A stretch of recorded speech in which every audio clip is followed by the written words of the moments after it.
Well, here we are again, XFM on a Saturday. Just gone 1 o'clock, Steve, if I'm very much mistaken. But we're not here as such. We're away again, gallivanting around. We've got to do the special sort of best of again. Okay. Which we did a few weeks ago. So this is the best of the last 3 weeks. Which I think is, I think it's the best 3 weeks we've ever had. But I'd like it condensed into 2 hours. Yeah. Yeah, some great music as well in there. Yeah, there'll be some great music interspersed with fine chat that you've already heard. Yeah. Except this bit. This bit's new. We've actually, out of the kindness of our heart, we've come in last week. Yeah, yeah. And we've done a few clips just because we felt a bit guilty about shooting off. Yeah. Even now, having heard this link, I'm beginning to wonder if it was worth our time. Yeah. Well, should we play a classic link? Let's play what from the last 3 weeks. After this is Feeder. All right, so here's the first bit. Yeah, you might want to try and you heard about the hanging one when the fella was. Sorry, mate. Go on. When the fella was hung. Well hung. He was hung and. Sorry, what's hung? He was hung by a rope. So isn't that no? I think it wasn't he a Chinese emperor and wasn't he hung? Yeah. He was hung. Some fella who'd done something, they hung him. And, They wanted him. It's not a word anymore. He was hung. Look, don't be doing that again, because you said squoze wasn't a word, and then I shown you a menu today that someone sent, and it said fresh orange, squoze. Inadvertent commas, and next to it was the word colour, spelt COLOR. So presumably either the American menu, right, in which case there's loads of American words that we don't use, or it's just a badly typed piece of work. Anyway, there was a bloke that was hung. He was hung and that, but he didn't die. Hung on that, he was definitely a Chinese. Hung on that, yeah. I remember him now, yeah. He didn't die, and they said, just hang on a minute whilst we change the rope and that, and he stood there waiting, changed the rope. They tried to, do it again, and didn't work. It didn't work, right. So, they got another rope, right? Didn't work. And then they had to let him go, because it's like there's a well-known saying or something from this thing. Yeah. What do you make of the first genetically modified baby? Oh. Are you worried about this? Do you know what did they do? What? Let me see what it says here. Isn't it just choosing the eye colour? Well, this is the concern, isn't it? That in the future you'll be able to decide whether it's a boy or a girl, how intelligent it is, what it looks like, is it handsome, is it ugly? Obviously, no one will choose an ugly baby, and so on and so on and so on. And so it means that where will it lead? Where will it end, Carl? Are you concerned? I've thought about this a lot. What will us three look like in the future if they're being, genetically modified beautiful people? What will we be like? How will we be considered in society? True, yeah. But we've talked about this before, haven't we? About the cloning thing. Yeah, that's a bit weird. Yeah. But I don't think it matters, because at the end of the day, right, you might look like some other kid, but it's the way you're brought up that will change your features and the way you are, your personality. If you lie, you get a long nose, don't you? Well, no, but listen, right, because I remember when we, I was growing up on this estate. This is going to be good. Go on. No, it's not. It's just an example of how this doesn't work. Go on. So we don't need to worry, sort of thing. Sure. Right? Okay. So I'm growing up on this estate, and there was this woman about 4 houses down, right, who's a bit rough. All right. Didn't fancy her. Oh God, no. Right, but she had a baby. Well, tell me about her first. I'm interested in this woman. What was she? It was a very. Was it like being a man in a dress? I didn't grow up in a posh house or anything. And I'm not saying that if you live in a bit of a rough house, you're a bad person. What does she look like? But anyone can tattoos, clean up. Look like Tony Green with a fag on. They didn't clean up much, right? Oh. Which, even if you've not got a lot of money, you can still try and make the place look nice. Yeah. Right. But she didn't, and a kid used to take a horse into the house. Sorry. Whoa, Neddy. What do you mean a kid used to take a horse into the house? Where did he get a horse? Must have nicked it from somewhere.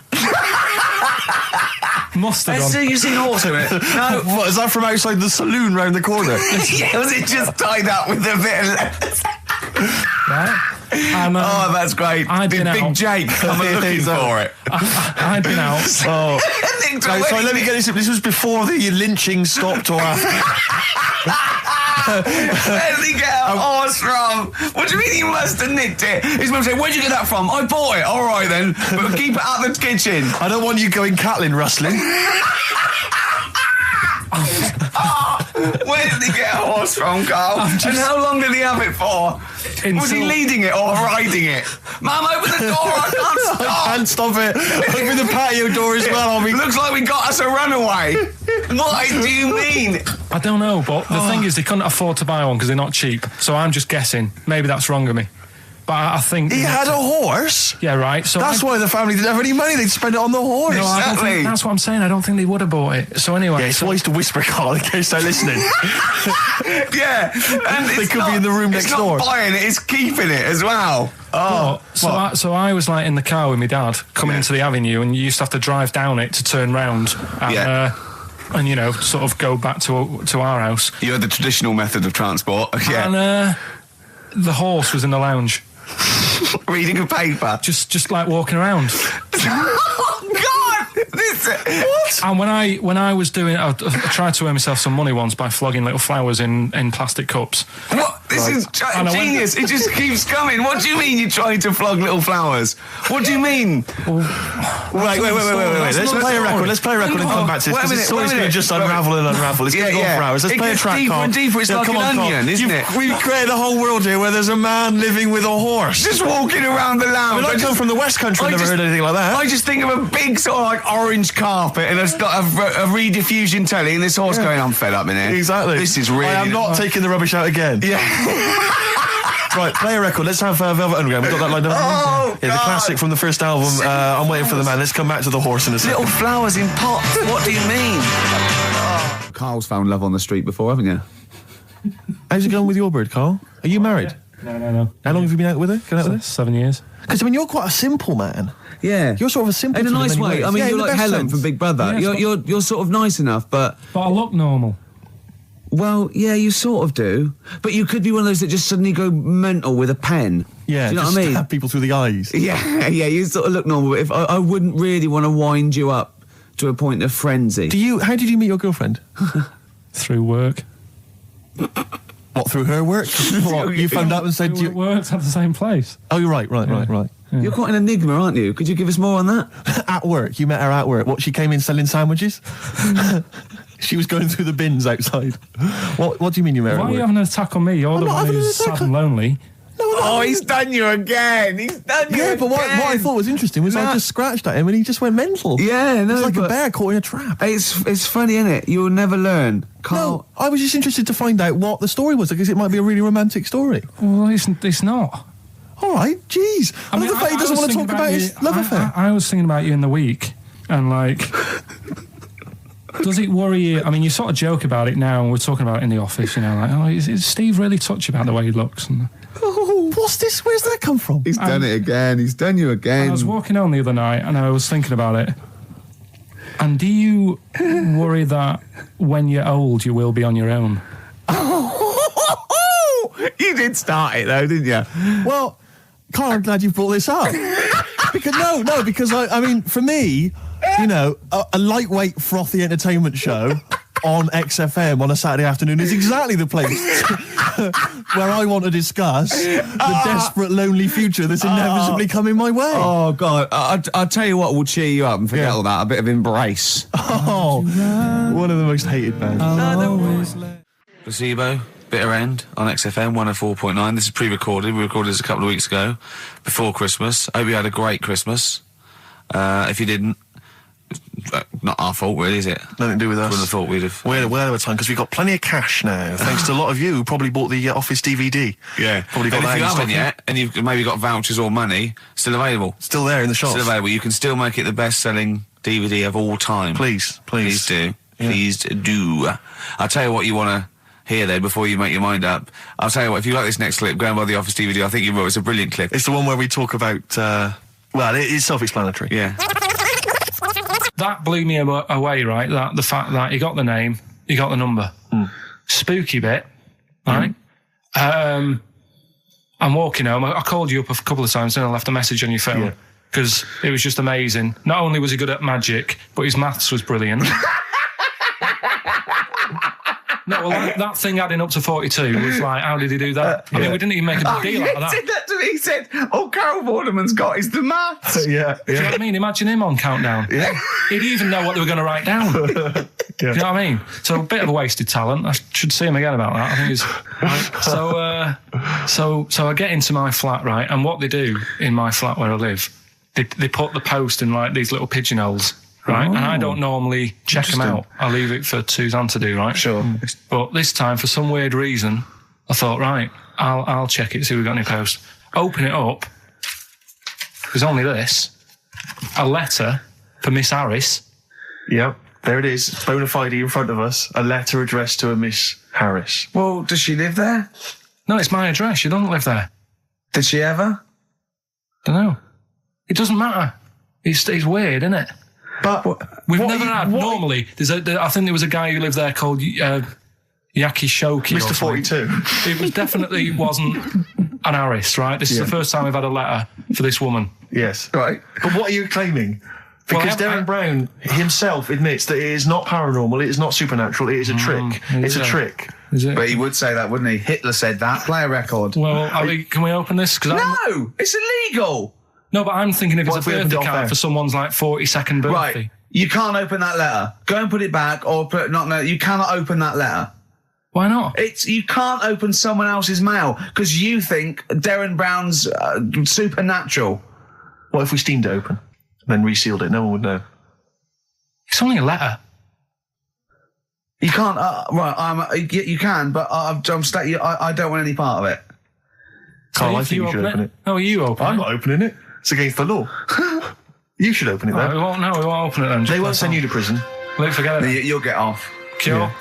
Bit of cure? There's no cure, no. I'm looking. Well, I'm tempted to open it. Well, do you want to, Steve? There you go. No, I'm not going to open it. But I think you should, definitely. 6 Different Ways by The Cure from the album The Head on the Door. We've enjoyed that. The head on the door, Carl. Ooh, bit of a coincidence. Spooky, isn't it? It was only 4 weeks ago you were talking about a head and a door. Exactly. Has the door got a number on it? 42. Oh, dear. So we're not opening it? No. Well, I can't open it because as the producer, right? Oh, yeah, because your standing in society is such that they'd make a real example of you. Yeah. A producer of a tin pot radio show once a week. Yeah, he should know better. He can press buttons and talk at the same time. Sending down. But they wouldn't try you in an adult court. You would Carl. get away. You would get away with it. Just they hear you speaking for a little while, and the judge would end up squeezing your head and letting you off. It'd be like those people who train monkeys to break in. Do you remember down in South London? We talked about it in the past, and they were going around robbing stuff, and they trained them to do it. Yeah, I think I don't think those monkeys would have got in trouble. It would have been the keepers. So, I think XFM would probably take the rap. Will you open it? No, I can't be seen to open it. No, he's I'm a an writer award-winner. director. Exactly. So am I. I can't be seen to open I'll it. give it here then. Right, I'm having no part of this. That's against the law, but Right, I'm having no part of it. open it. Come on, you've started now. Right. The thing is, right, if it's important, we can say maybe she's listening. But do you need the stress? What it could be anything. What are you going to say? We're going to say, oh, and if you are listening, Mrs. Harris, you have got gonorrhea. Call the clinic. Do you know what I mean? It could be anything. Oh dear. Oh well, I think my talk did well. Well, what is it? Is the number 42 on there? What is it? Can you say? Be careful. What? Let me see what it is. What is it? Dear Sir, Madam, your periodical dental inspection is now due. Would you kindly contact the surgery to make an appointment? Harris, Mrs. Harris, if you're listening, your periodical dental inspection is now due. You might want to contact the but the dental surgeon that you normally go to. she could have a faulty tooth. 42. 42. 42. I don't believe it. 42. 42. Oh my God. God, that Darren's good. Darren Brown's good, isn't it? Oh dear. Well, listen, still to come, right? We've got the monkeys thing. Oh, chimpanzee that. And when I was out last Sunday, right, at Johnny's birthday party, Yeah. Steve was there. Yeah. Got talking about stuff. And a debate that we didn't really finish cropped up. It blew your mind, didn't it? Amazing. Oh, I know about this. Steve told me. This is the infinite amount of monkeys. Or a monkey with a typewriter and an infinite amount of time would eventually come up with the works of Shakespeare. Yeah. There was no debate. It's a philosophical, mathematical problem. There's no debate. It's true. It wouldn't happen. No, listen, Carl, listen. Infinity sorts it all out for you, right? An infinite amount of monkeys at a typewriter, right? They do everything. They type everything. Infinity just sorts it all out for you. There's no getting to it and they're going, oh, well, let's have a look what they've done. This one's come close. Did Romeo and Juliet. It would do it all. It would type everything ever possible, conceivable. Yeah, but... It's a mathematical... Well, infinity we've heard your side of the argument, Rick. And I'll be honest with you, it's a persuasive one. But let's hear Carl, because he heard about this in a pub last week. Yeah, so what's your he's got some strong What's your ideas problem with himself. it? What's your problem with it? Well, first of all, right, you're saying it's a load of monkeys. It's not just one monkey that It depends. can live forever. No, wait. It's either a chimpanzee with a typewriter with an infinite amount of time. He would eventually, by definition, mathematically, type everything ever possible, okay? Or it's an infinite amount of chimps with typewriters, and one of them will type it first time. But already that's not right. You either need to have What do one you mean? monkey. What? You mean Let's hear employment his point. laws? He What do you mean can't- it's not right? Let's hear him out, please. If it's one monkey Yeah. with a typewriter that's got loads of ink in it and that, right, at least it knows what it's done in the past. It's not... Keep going. Crime. If you've got a load of monkeys, it's like if you have too many, what's that saying about too many chefs? Too many chimps spoil the soup. Right, well, it's the same thing. It's like, well, I didn't tell you to put salt in it. I was going to put salt in it, and it messes it up. Whereas if it's just one, they know what's gone on. So what I'm saying is... honestly, leave him go. I can't be bothered, I want Steve. to hear, I want to hear the rest. This blows my mind. He doesn't know what this does to me. It's a mathematical problem. I want to hear the rest. Well, it's just, I just don't think it will happen. What do you mean you don't think it'll happen? Infinity works it out for you, by definition. Well, what's stopping them typing the same thing again? They would. In fact, the problem should be, if you had an infinite amount of time, that it would type... It works for Shakespeare an infinite amount of times, and everything else an infinite amount of times. But, you know, that's not as... But not Shakespeare. Oh! Shut up! You idiot!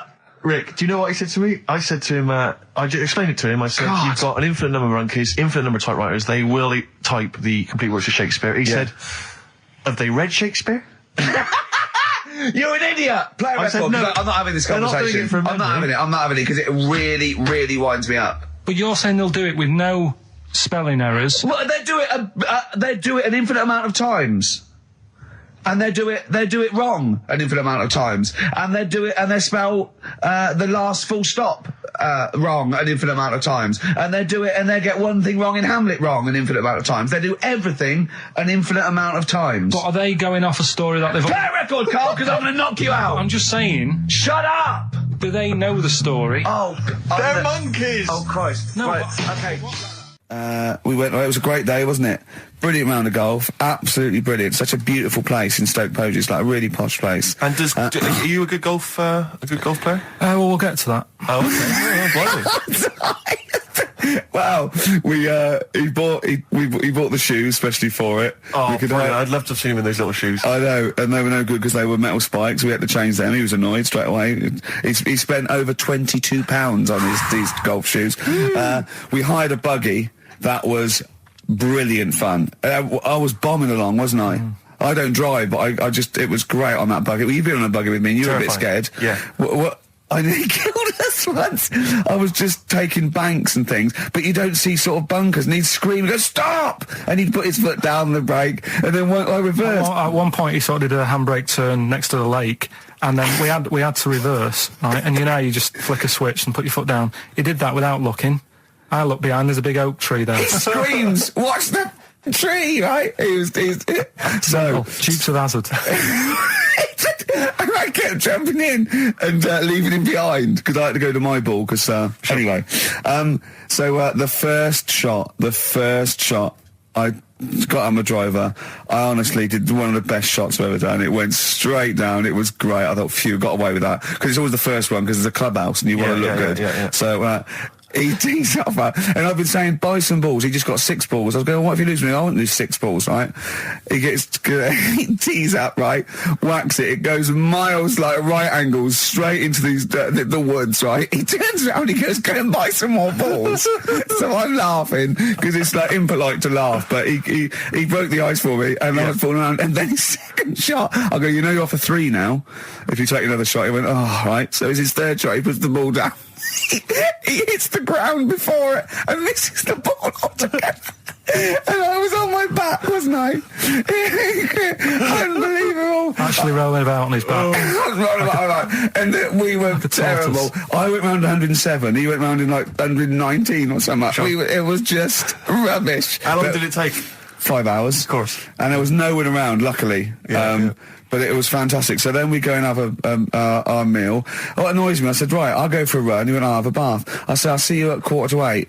At 7:55, I have to call him. He's not ready, so he's let me down there. I can't stand lateness or laziness. You hate lateness. Yeah, and he's let me down. Do you know his excuse? He fell asleep in the bath because there was no light bulb. There's no light bulb in the bathroom. So instantly he fell asleep, and he was late. No, do you know what I mean though, Steve? If you're sort of like nice and warm and what have you, I was tired anyway. I've been stressed out for 4.5 hours, right? My life flashed in front of me a few times in that buggy. So it's all sort of wears you down a bit. I thought, right, I've got a headache. You're going for your run. I'm going to have a bath. I walk in, put the light on. For some reason it didn't come on, but I thought, it's all right. I'll just... doesn't matter. You can have a bath in there. It's summer, so it's light anyway. Well, there's no windows in the bathroom, so... So you were in the darkness? So I'm in the darkness. I nod off because I'm shattered. He calls up, hassling me. So I said, well, it doesn't normally take that long for me because, I haven't got, like, long hair. I've got a dryer and sure. I can sort of one wipe.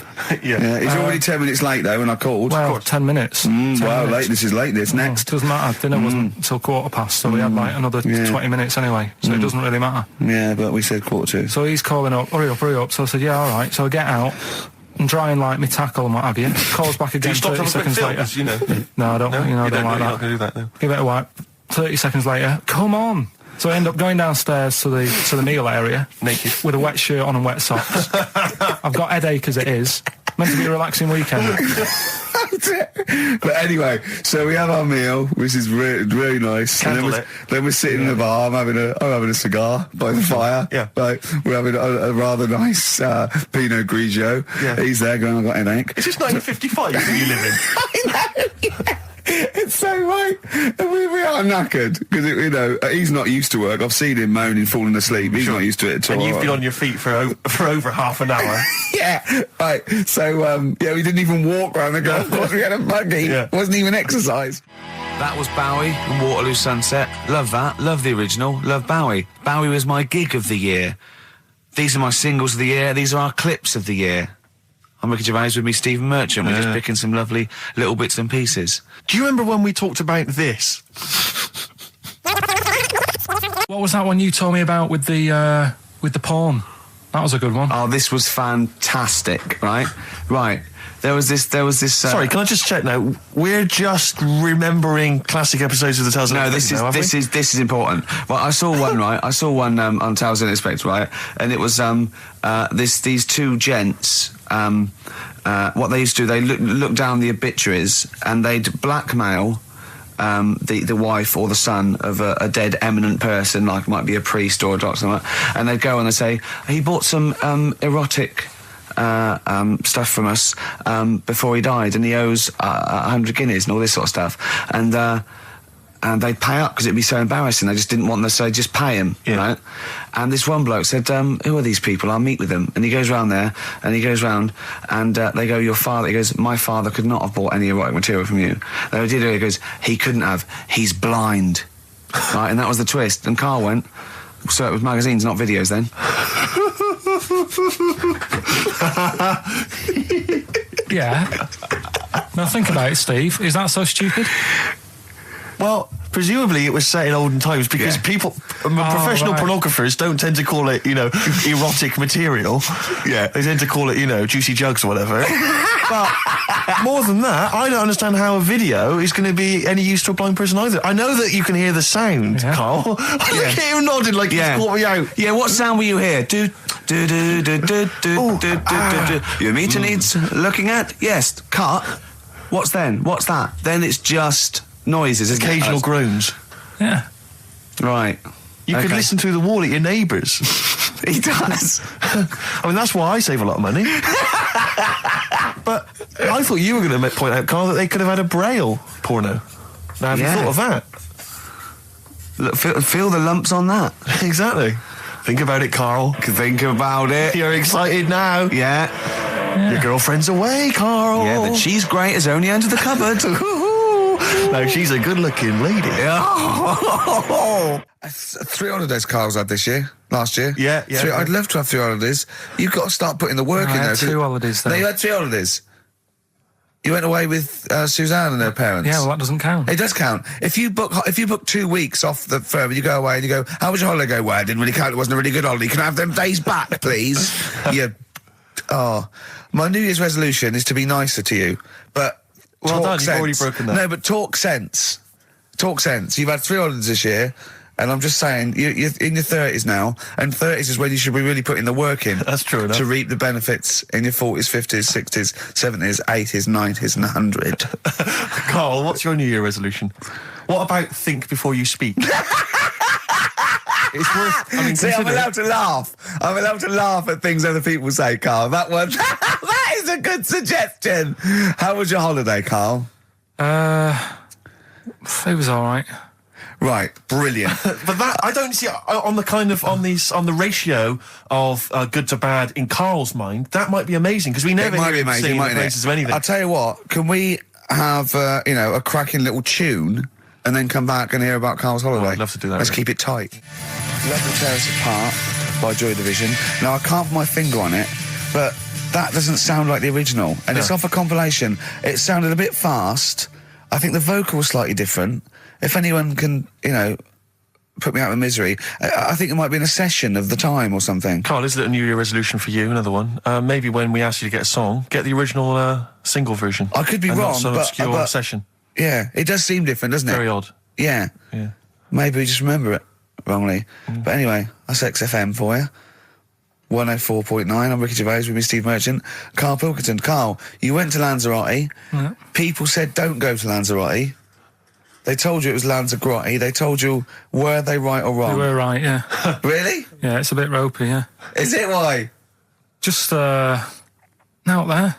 If it wasn't for the volcano they had, it'd been knackered. That's their big draw, is it? That's it, basically. That's all they've got going for them. When you landed, was it really hot? Were you quite excited? You were thinking this is okay? It was warm. It's we can't complain about the weather. The weather was all right. Sure. You know what I mean? That's what I went for, but it'd be nice if there just was something else. Yeah. What did you do all day then? Did you read your ritual book? No, I didn't read that. I read that book. Do you know the book that I bought and all the chapters were messed up? Oh, yeah. I bought a better version of that. All right. And I read that. Excellent. And then... Did it make more sense in order? Yeah, a lot easier to follow. Yeah. And then we went and had a look at the volcanoes and that. They've got 36 of them to look at. How many did you look at before you realised that you've pretty much, you've seen one volcano, you've seen them all? Probably about 6 or 7. Really? Yeah. And then when you got to the 8th, you thought, now I know what this is going to be, Suzanne. This is going to be like a mountain with a hole in the top. Yeah. Really? But it happened years ago as well. It's like, just keep a couple, fill the rest in, tidy it up. Fill the rest in! Yeah, no, Well, getting some builders. No, seriously though. Okay, 4 million tons of concrete, please. They're an absolute death trap. Yeah, what do you mean fill them in? Do you know what a volcano is? It's just a hole, isn't it? That's happened. Well, it's more than the hole. It's more a portal to the magma in the centre of the earth. Back in 1730 it happened, and they still haven't sorted it out. Well, when you say it happened, volcanoes were made a lot longer ago than 1730. No, but the one that did Lanzarote in. Right. Sort it out.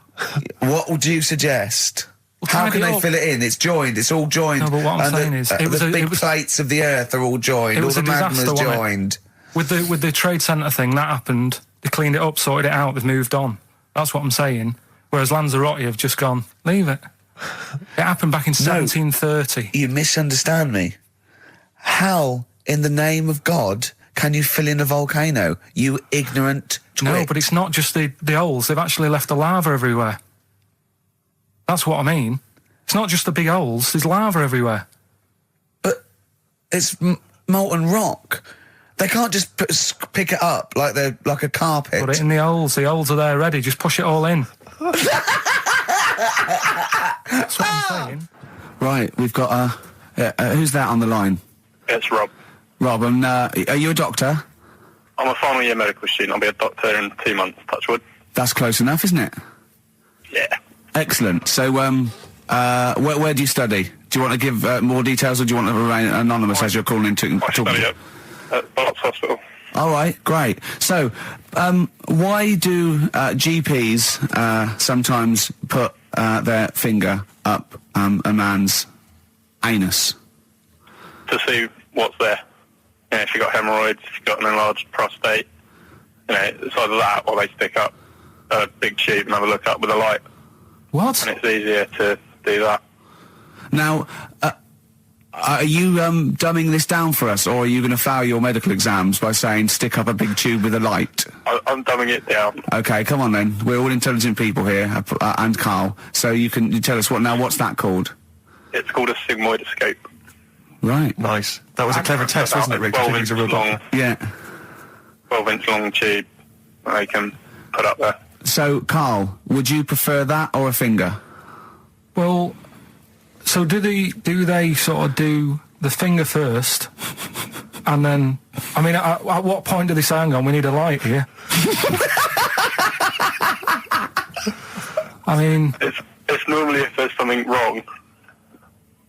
But, so if I go then, say if I go to this well-known clinic, right, and they go, yeah, the art's good and that, yeah, finger, there you go, and then they go, hang on, I'm going to go and get me light and tube. I could start worrying them because they've sort of found something. And they're not likely to go straight in with the tube. They'll probably send you off some tests first. Well, Carl, there's nothing...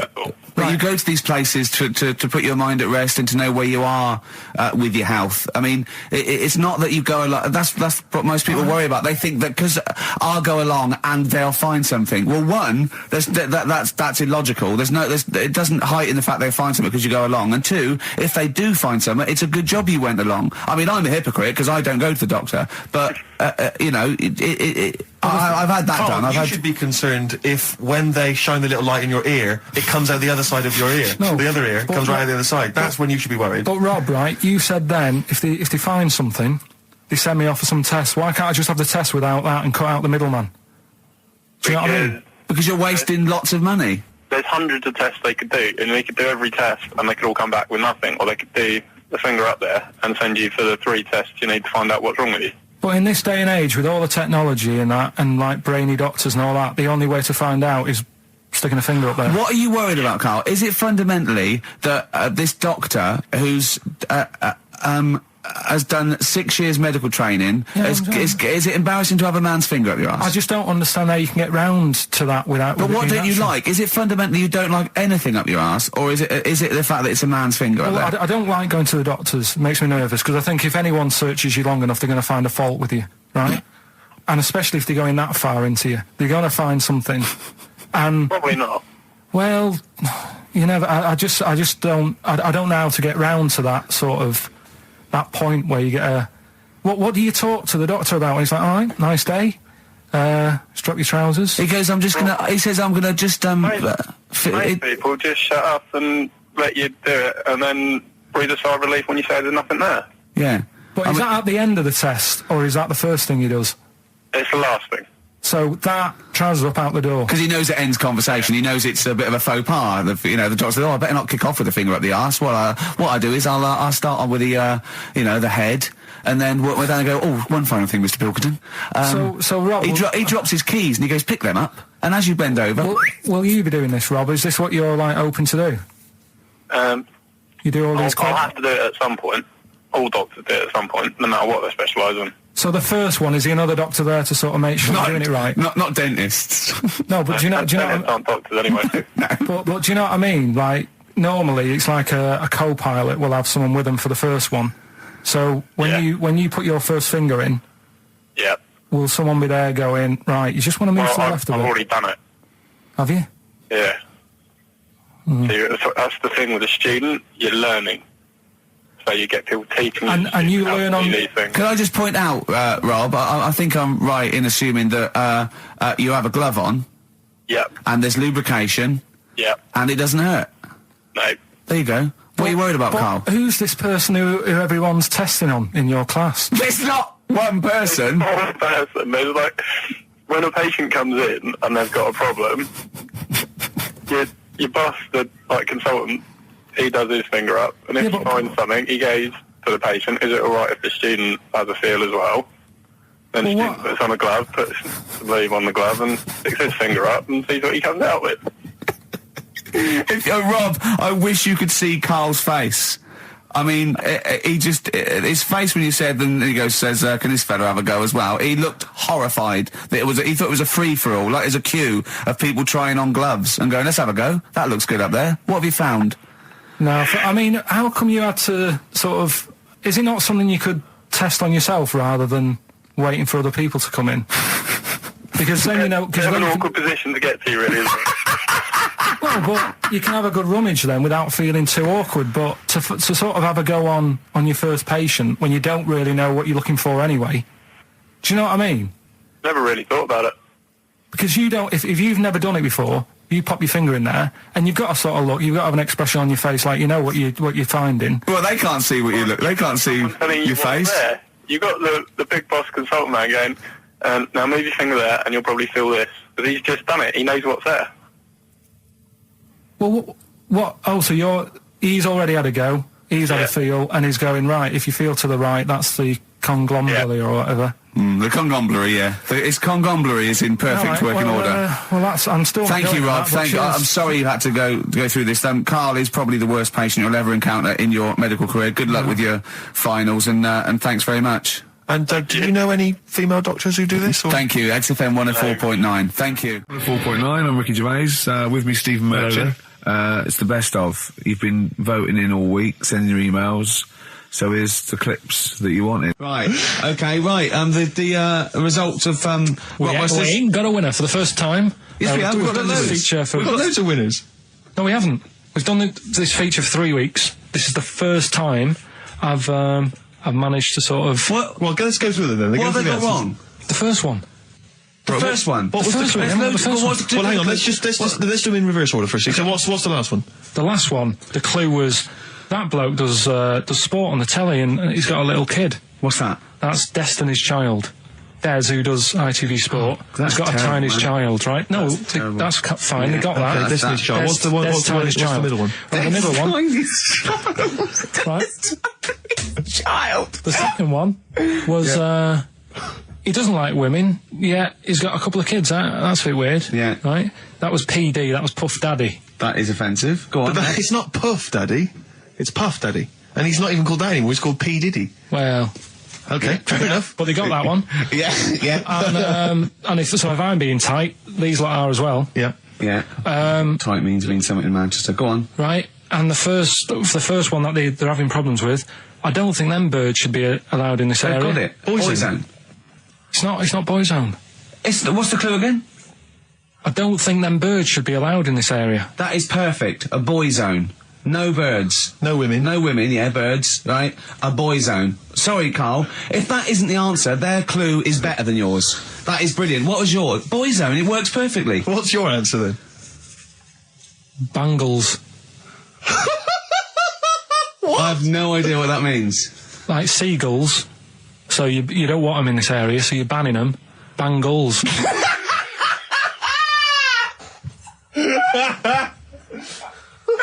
Oh! Well, give it to boy zone, because boy zone's better. Don't use birds being allowed in this area, it's a boy I think zone. we should have a rollover. Carl beat them. Carl beat them. You have to use his logic, surely. But theirs works. You can't do what am I thinking? No, that's not what I'm thinking. It perfectly. It works perfectly. I think you've got to give it to the ones that got the boy zone. Well, how about, right, because they didn't actually get into my head and my Well, way of thinking, heaven right? forbid. How about we just keep back the David Attenborough, and they can have, I'll chuck in the Hellraiser, right? Okay. and Blondie album and the Madness Yeah, one. okay, pick a winner at random. Pick a winner, Steve. I'm going to give it to Paul Sloman, who got those answers, and he also says, P.S. Carl, you're a moron. So, I'm giving that to Paul, and good luck to him.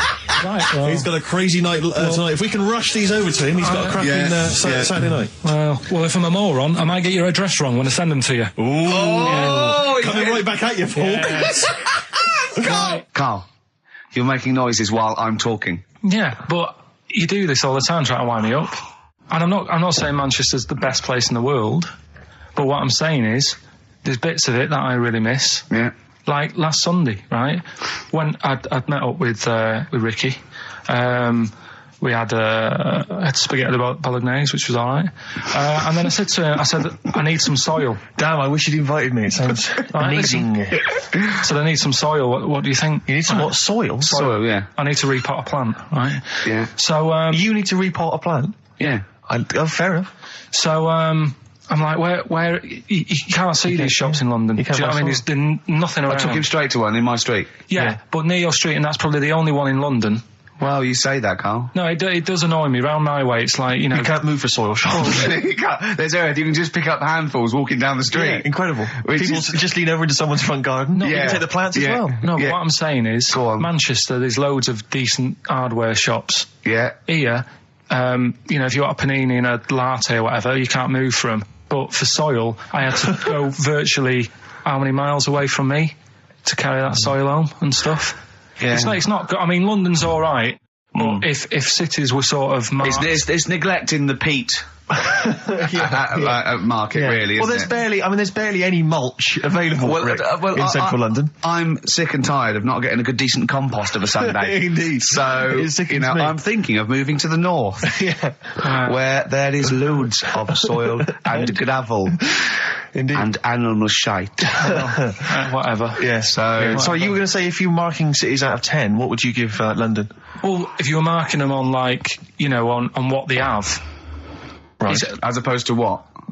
Well, as opposed to... How you spell it. Say, like, I think the greatest city in the world is Rome.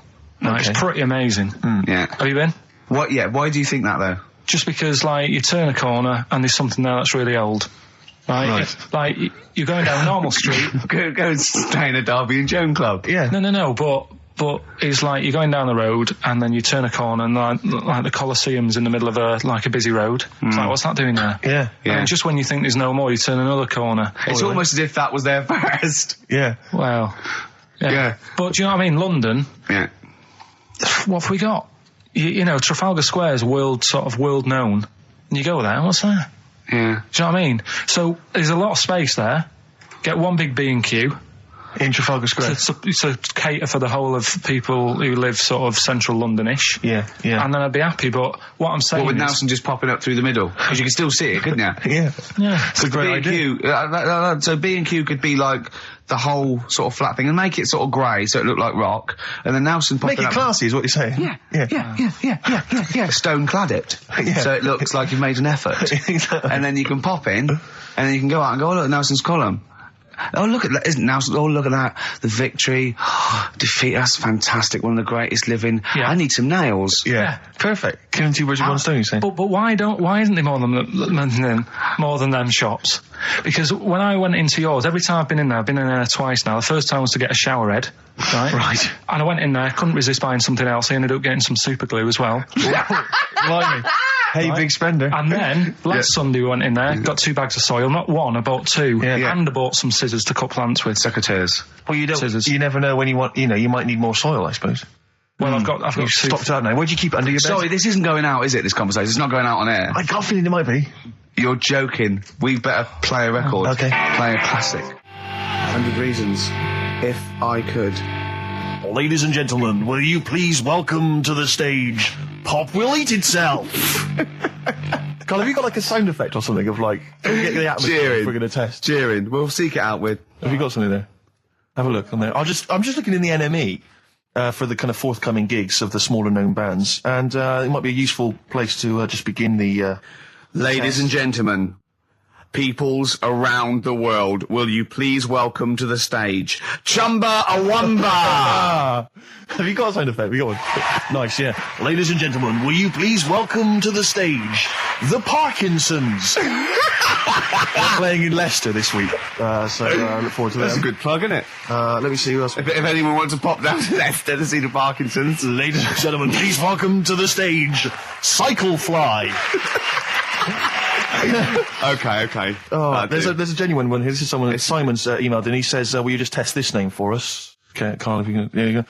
Ladies and gentlemen, will you please welcome to the stage Coach? Not utterly convinced. No, it's not too bad. It's not. I'm worried about the sound effect. We start to sound like Chris Moyles or something. Well, he's a top broadcaster. Everyone loves him. Losing weight as well. He is hilarious. funny man. Just there's one more coming here. I'll just check this one. Ladies and gentlemen, will you please welcome, this is Chris in Oxford, ladies and gentlemen, please welcome, Meanwhile Back in Communist Russia. Is that a band? I assume so. I assume it's his band. Yeah. Steve, I will play great old tunes to the cows come home. We got to give them a little bit of Dandy Warhols and Air and Athlete. I know that, and they're great, they're good, right? But I wanted to play a Cat Stevens song, but I thought I'd better not, because I've, play that a little bit. And we quite like resurrecting old reputations, don't we? People like Elton John who had bad faces, or David Bowie. People whose names now are largely laughed at in the serious rock or people circles. that people might not have considered. I thought Cat Stevens, oh no, Rod Stewart, I thought. Was he Rod Stewart? Many people now are thinking of the leopard hot pants and the ludicrous hair. I think I'm sexy and all those sort of awful stadium sort of disco things, but he wrote beautiful tracks from Maggie May through, and I thought, hold on, two birds with one stone. What about a Rod Stewart song written by Cat Stevens? Wow. Is there such a thing? The first cut is the deepest. Let's hear it, Rick. On this album as well is The Killing of George. Georgie Part 1 and 2, remember? About the gay bloke. Georgie Boy was gay, I guess. His favourite song. Carl's favourite song, right? Yeah. And I was going, oh yeah, I remember that, yeah. I said about, and I said, did not intend to take his life. He just pushed it when he gets mugged and killed. Do you know what he said? I was sitting outside, I was singing, he went, well, as I said, they go out too late. They go out too late? He meant gay people go out too late. He went, no, they do. I went, what do you mean? He said, well, they're always out, they go out when people are coming home. He said, if he'd have been in bed by 10, he'd still be alive today. That's a sobering lesson. And he went, there's one that works here and he's shattered every Monday. Oh, if you're gay and you're listening, just be in bed earlier. Go out when sensible people go out. Yeah. You're right, we're not on the continent, Carl. If you're gay and you're not in bed by 10, go home. Yeah. I don't get it. No, like, again, I spoke to you in the week, and I had much better things, like when I tell you about Brian Blessed climbing Everest, and for some reason it made him, it played havoc with his belly, and he followed through and he had to clean up. Shut himself? Yeah, using ice and snow. Why are you telling me that Brian Blessed, in what way is telling me that Brian Blessed shit himself once in any way educational? Because I was saying how he was climbing Everest, right? Right. I give it to him, he's an actor and that, but he gave that a go. Yeah. Right? It played... What's the point of that, you'd say, wouldn't you? You'd say, God, he's so he's alright. Me doing a boxing match for no reason is rubbish, but him climbing Everest and shitting himself, yeah, he did that. Is commendable. Right, and he's only going to, go and do it again. He's going to climb it again. Yeah, but he might not shit himself this time. Yeah, what's the point in going? Nothing's changed up there. Yeah, good point. Yeah, What's it been? Well, it has. They've probably cleared out by now. Right, but it's slip on it. I can't even read about Brian Blessed. Is it actually true, or have you lied with someone else? It was an interview with him in it. And what did he say? Oh, come on! What did he say? He said I climbed Everest and I played havoc with me belly. Let's talk about it next week. We've really run out now. Oh, you're a fool. Carl's found love on the street before, haven't you? How's it going with your bird, Carl? Are you married? No. How long have you been out with her? Going out with her? 7 years. Because, you're quite a simple man. Yeah. You're sort of a simple in a nice way. Ways. I mean, you're like Helen from Big Brother. Yeah, you're sort of nice enough, but I look normal. Well, yeah, you sort of do. But you could be one of those that just suddenly go mental with a pen. Yeah, do you know what I mean? Stab people through the eyes. Yeah, you sort of look normal. But if I wouldn't really want to wind you up to a point of frenzy. How did you meet your girlfriend? Through work. What, through her work? What, you phoned up and said... We worked at the same place. Oh, you're right. Yeah. You're quite an enigma, aren't you? Could you give us more on that? At work. You met her at work. What, she came in selling sandwiches? She was going through the bins outside. What do you mean you met her Why at are you work? having an attack on me? You're the not one having an who's attack sad and lonely.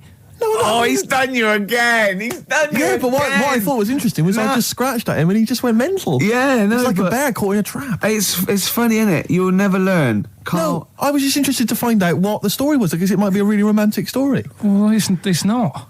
All right, jeez. I love the fact he doesn't want to talk about his love affair. I was thinking about you in the week, and like, does it worry you? I mean, you sort of joke about it now, and we're talking about it in the office, you know, like, oh, is Steve really touchy about the way he looks? And Oh, what's this? Where's that come from? he's done it again. He's done you again. I was walking home the other night, and I was thinking about it.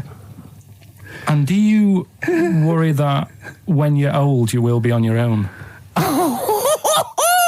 You did start it though, didn't you? Well, Carl, I'm glad you brought this up. because I mean, for me, you know, a lightweight, frothy entertainment show on XFM on a Saturday afternoon is exactly the place where I want to discuss the desperate, lonely future that's inevitably coming my way. Oh God! I'll tell you what will cheer you up and forget all that. A bit of Embrace. Oh, one of the most hated bands. There's only one bird that has a penis. It's Which not. bird It's is not it? a joke. No, it's not a joke. It's not a joke. This is a genuine trivia question. I'd say. I'll say. I think I've seen one on this. Is it an ostrich? Right, you're going for ostrich, Carl? I'll go for ostrich as well. Right. Did you come up with that yourself, or? Yeah, I was going to say that before you said it. Well, guys, you went for ostrich. Chicken? You're both wrong. It's actually the swan. The large chicken. Yeah. What? That's a bit worrying then, because I thought I saw an ostrich penis. So what was I looking at? I don't know. Were you just examining it closely at the zoo? What? Were No, you? I just. It's probably a strap on. It was probably two leather ostriches giving Yeah. each other one. Exactly. And that's how that can influence people. Things like that. Dirty, filthy leather ostriches can Confuse a child if he's at the zoo and he doesn't know. A swan's got. That's really annoying. I'd never give a swan a knob. So it's the little puffiest of all It is the birds, puffiest of all isn't birds. it? Yeah. Oh, I'm protected by the queen. But I need a knob. If I had to give a knob to any bird. Good question. No. I wish I'd posed that myself. If you could give a knob to any bird, what would it be? Phone in. Oh, Vulture. of course, a vulture. That they need a big veiny bang stick. Yeah. What about Yeah. yourself, Carl? If you could give a knob to any bird, and don't make it rude. Or if I could give a knob to any bird, What I'd make bird it do you that suit Jordan. up? It's got to be a bird of prey or something like that, hasn't it? Cool. Just a robin, really. That would be amazing. Yeah, that would be Christmas cards would be like. yeah, but That'd be brilliant. it's a normal human-sized Yeah, knob exactly. on a robin. On a robin. That'd be genius. great, wouldn't it? That'd be And the genius. other thing annoying about this is ironic, right? Now, the male of all bird species they're called a cock. Yes. Right. But the only bird with a cock, Yeah. right, is called a cob. Is that what a swan's called? Yeah, they're cob and pen. They're not cock and hen. That's and annoying. he isn't a cock, but he's got a cock. Yeah. Good. Quick query there, Rick. Go on. When you said then cock, Yeah. presumably you meant male bird Yeah. the first time you said it. Yeah. The second time you said it, you said cock. Did Yeah. you mean the penis? Well, you're showing off the whole farce of radio broadcasting. Because you're not really allowed to say cock No, exactly, meaning no. penis. One cock would cause great offence. Yeah. The other cock's fine. Exactly. It's weird, isn't it? It is strange. It is strange. So, I mean, if I said now to you, I like cocks. Yeah. Meaning birds. Yeah, that's that'd fine. be fine. Yeah. But if I meant penises, it would be a problem. If you like cocks and it was Right. that would be... Carl, yeah. do you like cocks? Do you like cocks? No. Right. Okay, that's fine. I was asking if you like No, cocks. I like, Yeah. Well, I'm a big fan of tits. the small birds that come bird. down and peck at you. Yeah. Yeah, you like tits Yeah. and cocks. There's nothing... Tits and cocks, There's there's nothing nothing wrong wrong with... Carl, don't worry. There's nothing wrong with saying tits and cocks. When I said tits, I meant the little birds. Yeah, And they when I come said down. cocks, I mean Yeah. the big birds. Yeah. Do you know when... Go on. No, it's just that... It's when you're talking about tits. Yeah. At the milk. Do you? They. I like the fact they flutter away when they hear the milkman coming. Oh, come on. So when... What? What are you talking about? What are you talking about? No, when the milkman's coming, when he's walking up... Ash, and sometimes lovely song. Got to apologise to our producer there because he was worried about.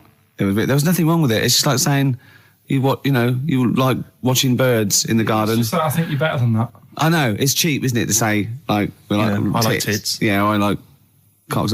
So we're a bit more literary now. one of my favourite things Go on. is Fanny by Gaslight. Really? That's Yeah. interesting. That's interesting. I'm a big fan of Moby Dick.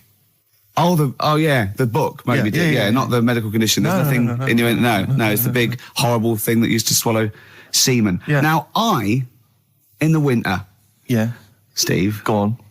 there's nothing I like more than Yeah. to keep my hands warm in a muff. No, sure. You mean those kind of furry things that sort of classy-looking ladies? Yeah, used to posh have? ladies often put their hands. You know when you have a nice like a party and they're Yeah, a all nice leaving, party, yeah, a and winter party. and you might take the wrong hat or something. There's nothing I like more than to see two posh women with their hands in each other's muffs, Oh, that's always a and they're fun going, bit. "Oh, this must be yours." Yeah, that It's is always funny. Yeah, That's always funny. Yeah. But seriously, no, I'll stop this. You're right. I've got a degree. I think I just remembered that my favourite Beatles song is "Come Together." Yeah. Now we're going to stop this now, Carl, because it's childish. You're right. I've got a philosophy degree, for Yeah. Christ's sake, and it's about time. Who's your favourite philosopher? Do you mind me asking? Well, I would tell you, except when I ever talk about it, I go into a Cockney accent. Really? So it can be like my favourite philosopher. I like a bit of Kant. Right. Is that Immanuel Kant, Yeah. the philosopher? Yeah. That's strange. Yeah. That's strange. What's his name again? Kant. Oh, yeah. Yeah.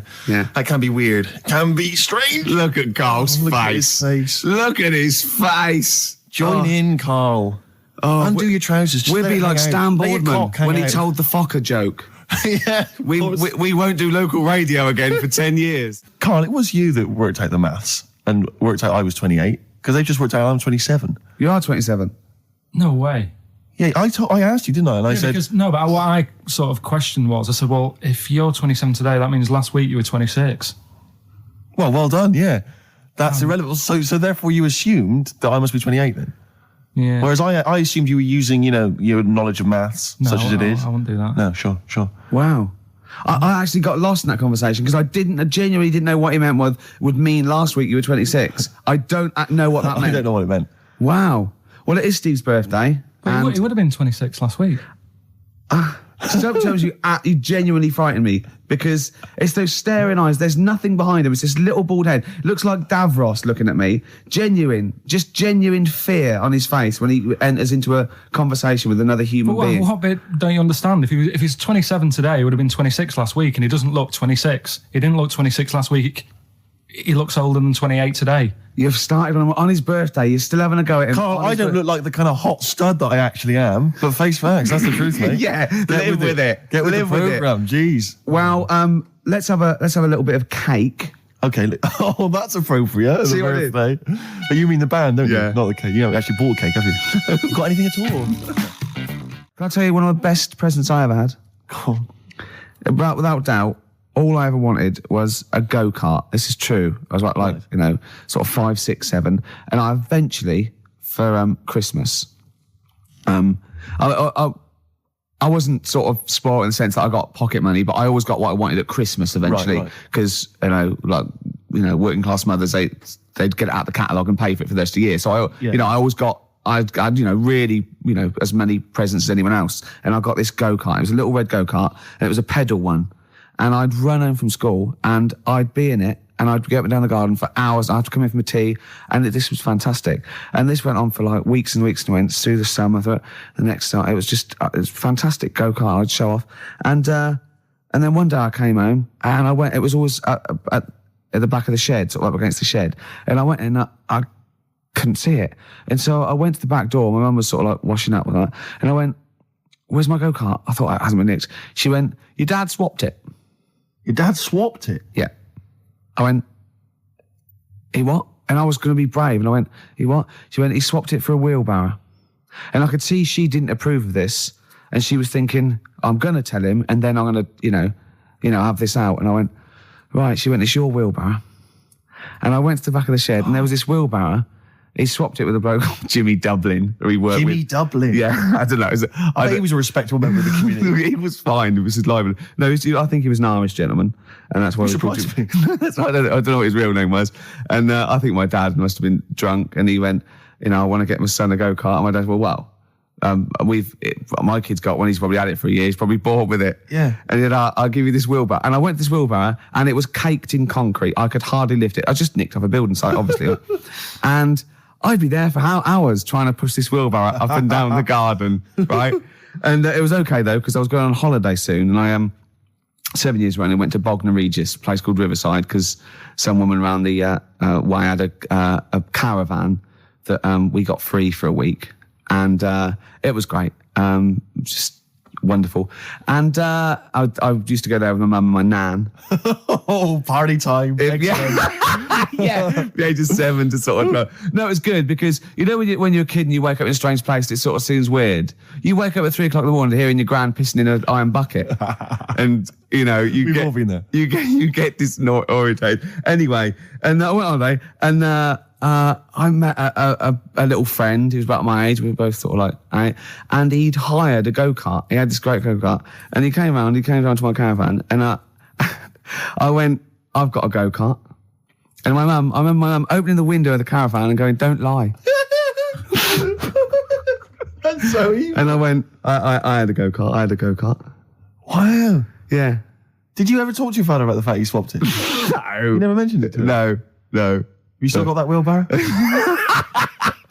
I think so. I've grown into it. Yeah. Yeah, I can nearly lift it now. Yeah. And now I'm just too old to run up and down the garden with now it. you get one of your several gardeners to use it all the time. Wow. Oh, dear. Like when you're born, you're a little baby, wrinkly and stuff. When you get older, you sort of morph into a baby again. And you go through the same phases. So when you're young, you buy singles. You get old, you got nothing to do all day. You got all your pension money. What will I buy? Cliff Richard's on the telly. Here's my video, buy me song. You see, that started off as quite a sensible point, because I actually think they do it. But what was all that alien stuff about when you're born, you go wrinkly and you go wrinkly again? So sometimes you mix like normal things that human beings say with I don't know what. Well, look, when you're a baby, you've got a little bald head, no teeth. You get old. What happens? Are you a philosopher? You're an official philosopher.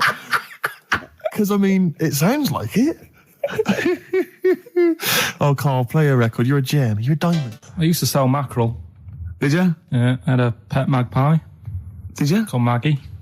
Oh, Inventive. pet magpie. You mean you captured it and didn't let it go away? Yeah. Can't have a pet magpie. But then it got really vicious. I mean... Well, it was quite trying nasty. to let me go. What do you keep it in, a rabbit hutch? No, it flew around, but it used to just like come to me all the time. But then it started pecking my head and stuff. That's not a pet magpie. That's a bird in the garden. No, but I could actually, I could hold it and stuff. It wasn't scared of me, and it knew it was me. It used to come down from like the top. It hated you. That's why it wanted to peck you. Is that? And the other thing, I always remember being younger and like walking through the woods to school with my mum, and like, I was chasing a butterfly, and she said, "Oh, don't do that, Carl." And I said, "Why?" She said, "Because they only live a day." I said, "Oh, all right, I'll get a dead one in the morning." That's genius. That's great. That's quick thinking, isn't it? Oh, that's sweet. Let's play a song. Wu-Tang Clan and Gravel Pit. We love that, don't we? I love it, yeah. Yeah, Classic track. We're talking about embarrassing stories and stuff, and I don't know if I've told this on the radio before. Have I told you, Carl? I'm not sure. But this was when I was working at the BBC. This is not even long ago, and I'd moved to London, and I was fairly new in London. And I was working at the BBC, and I had this BBC hire car, and I've never told it. If there's anyone listening who works for the BBC, I don't know if I can still get in trouble for it. But this BBC hire car, and it was like I'd been ferrying kind of actors and people and production people around all day in this car. And I was driving back, it was quite late, it was about sort of 7 or 8, and I was driving back, and I pulled in to get some petrol to fill up the car every day. And I went into this garage to fill up some petrol, and I was there, and two blokes came in a white van, right? They pulled into the forecourt, and I was filling up the car, and they went, "Hey, do you want to buy a couple of speakers?" And I said, "Yes, I do." Yeah. Because I'll tell you the reason. It was like I was so flattered that they thought I'd be the kind of bloke who would A, need some kind of classy speakers, and B, would like to buy them on the sly. Do you know what I mean? Yeah. I thought, they like the They've fact seen me. They've seen I look a bit of a hustler. Exactly. Yeah. I'm a street sort of guy. You can see by the way I use my walk. Exactly. Yeah. So I couldn't believe my luck. So they drove behind the garage, the little sort of garage bit at the back, and I went round there, sort of casually went round there, sort of locked the car, went round there. They went, open the back. He had 2 speakers in there. I said, are you sure these aren't knocked off, mate? He went, no. We work for Dixon's. This is the story he spun me. We work for Dixon's, right? And we're delivery men. And if we make a delivery and the person's not there to sign for the goods, then we have to bring them back to the warehouse. But if we can sell them on the way back, then that's really good for Dixon's. Dixon's must love that. And instead of thinking, are you sure some kind of troubleshooter didn't... I mean, did someone go into Dixon's and go, you're not getting in the garage forecourt market? Jones. Exactly. Get a couple of lads in a white van. Exactly. Yeah. So anyway, so I sort of bought this story, and I was a little bit dubious, and I went, right, let me hear them then. And he wired them up to the car stereo, and boom, boom, boom, they're playing. So it was some groovy hip-hop. I was thinking, great, these guys know what I'm into. Yeah. And he's giving me the talk and stuff. And I said, I'm a bit worried these are knocked off. He went, no, listen, we got a bloke at Dixon's who can confirm this is fine, right? Phone him up, use my mobile, right? And quote this reference number, right? So I phone out, and I goes, I go, hi, some guys here in a garage forecourt trying to sell me some speakers. Just wanted to check. He went, it's fine. I went, should I just read the reference number or whatever? He went, if you want. And X14, and I'm like, yeah, it's fine. Yeah. Okay. You know what that was, don't you? That was actually Mr. Dixon himself. Exactly. Yeah. Exactly. So I'm thinking, well, they sound great. They're giving me for a knockdown price. I'd say they were like 400 quid. They were like 200 quid or something. It was a good bargain. I was in the market for some speakers as well. Yeah. So while they were loading it's them all kosher. I phoned Dixon's. Exactly. I phoned Dixon's. That's fine. Yeah.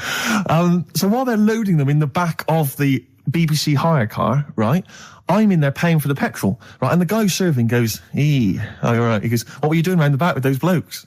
Right? Because obviously there's security cameras filming this whole transaction, right? And he goes, what are you doing around the back? And I went, brilliantly, there's some old mates. Some of my mates were just having a chat and that. He went, oh, right, okay, like giving me obviously the evil eye. So I went back to the van. So I'm in the car now and I'm driving with one of the blokes who's in the van with me because I didn't have the money on me. So I had to go to the cash point to get the cash, right?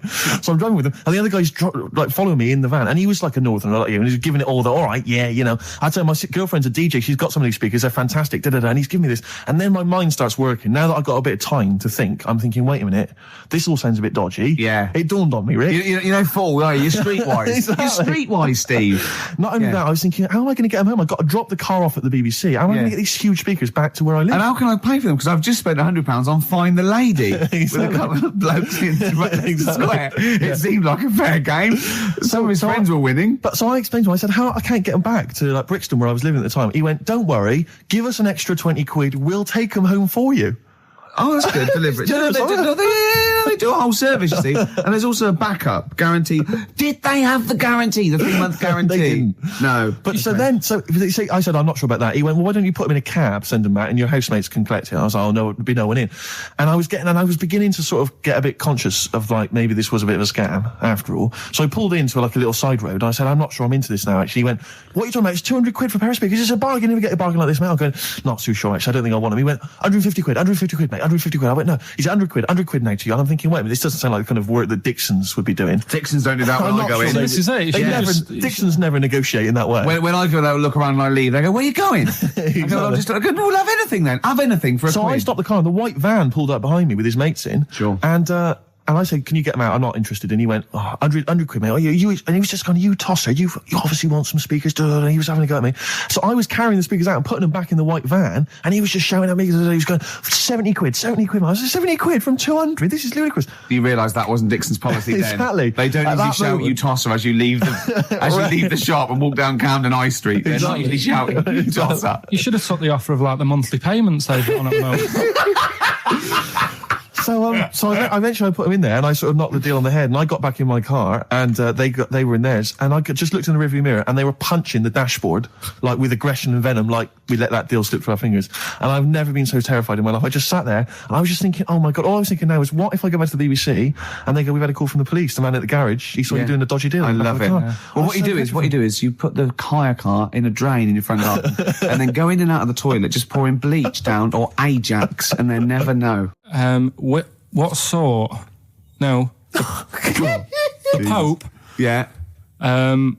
What semi-precious... Sorry, Mrs. Robinson, we're going to have to let you go. Yeah. Go on. You are the weakest link, Carl. Goodbye. Yeah, go on. The Pope. Yeah, the Pope. Yeah, we've got the Pope. Yeah, that's not strictly a question. He wears a... He wears a dustman's hat. He wears gaurblimey trousers. Yeah. Does he live in a council flat? Yeah, he lives in a council flat. He wears a semi-precious stone. What's the stone? The Pope wears a semi-precious stone. What is the stone? You mean, what is it called? Yeah. What is it called? What, has it got like a kind of papal name? I think it's like, is it a 18-carat one? So we got to try and get the carat yeah. of the Pope's big diamond. He calls it Dennis. He calls it Dennis the Stone. Do they want the type of gem it is, like or is diamond, there some kind jade, of papal name for ruby, it? or do they want it like the Rosetta Stone, or I don't know. I can't sleep. Play a record. Play 2 record. Let's not. Where's your head at? Basement Jacks. Right. Okay. Let's get this. Right. Have we knocked this on the head then? Is this not happening? Oh, here he is. Look. Here he is. Come in.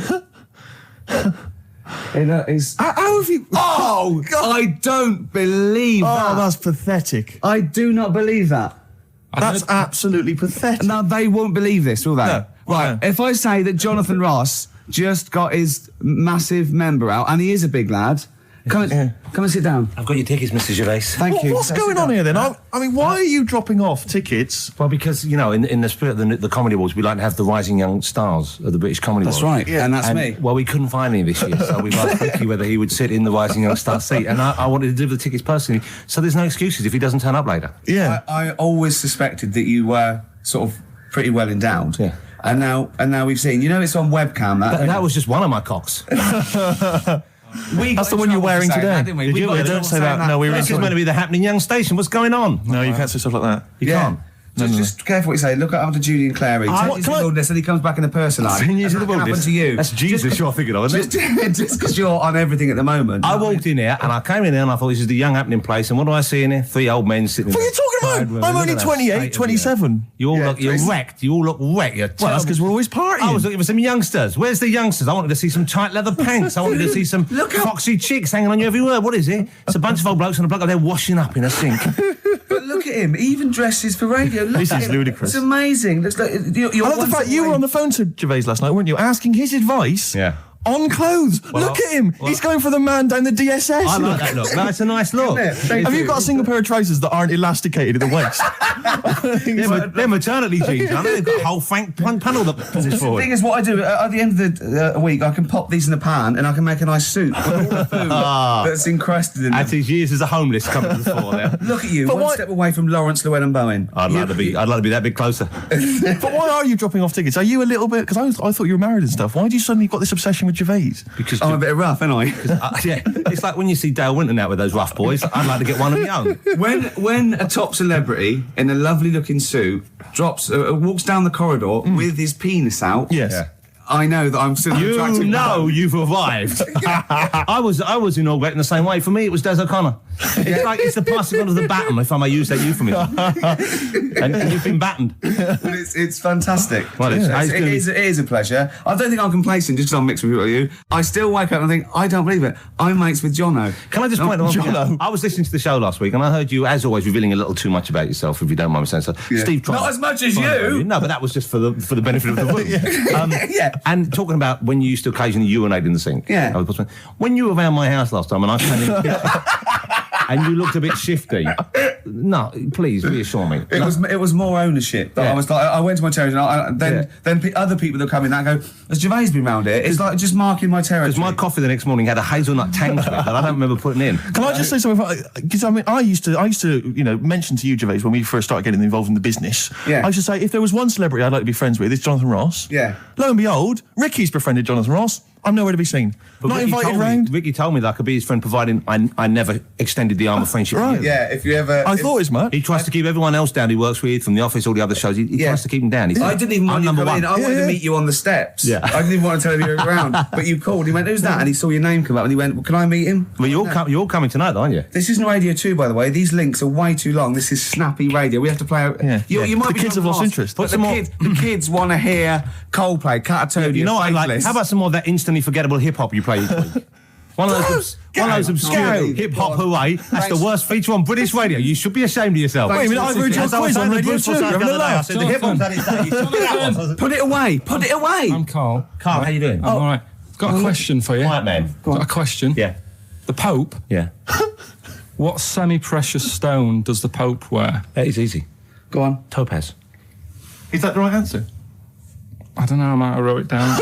I'm really sorry, Jonathan. It's not what he publicly admits to, but I have to know because I was hanging out with him at the Groucho one night, and he was saying, "Oh, look at this, look at that tow edge. Go and buy that. Look at that. Vatican City. Look at that. We can make a nice ring out of that." He said. Didn't go anywhere, but thanks for asking. I better go. I've got to go. I've got to go and buy some winkle pickers. Thank you very much. Okay, Enjoy nice to meet it. you, Stephen. Yes. Carl, I wish I could say it'd been a pleasure, but actually it was quite creepy. See you later. The reason you became king of the universe, of course, is because of your fascinating French bread anecdote. Oh yeah. Come on the then. story? How did baguettes come about? If this is going to be someone cooked a loaf a bit wrong and said I can still make a sandwich out of it, I'm going to hit you. No. Go on then. Right. Napoleon, when he was at war and that with Russia, 1812. Yeah. yeah, all his soldiers were like, not used to the cold weather and that. So they said, take some clothes in your bag with you because it's going to be nippy out there. So they put all the clothes in the bag. Sure. They were told Thought, it's Napoleon, for Christ's sake. No room for any food. You're joking. So Couldn't they make some sort of like sandwich?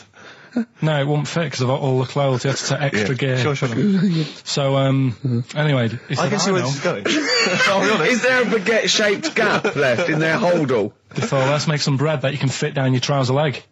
What? That's not true! No, it's not, I Carl! read it in Euston train station. I was waiting to go back to Manchester. Where did you read What, this? scrawled on the wall in graffiti? Yeah. Do you know the Was it also meet me here for cock fun at 12 o'clock? The upper cross sandwich shop, Euston station. It's on the wall. What do you mean it's on the wall? Do you know it says like sail on at Dixon's, whatever? Yeah. Next to that, there was like a bit of information. Once you've read the stuff on Dixon's, I get information. there was a big thing about the history of the baguette. I read it and I thought, we got to make a sandwich we can split down our trouser leg. But how can you march and fight with a huge piece of bread down your train? Although it would be intimidating. You see them coming, you go, sacre bleu, look at the size of them. They're big fellas.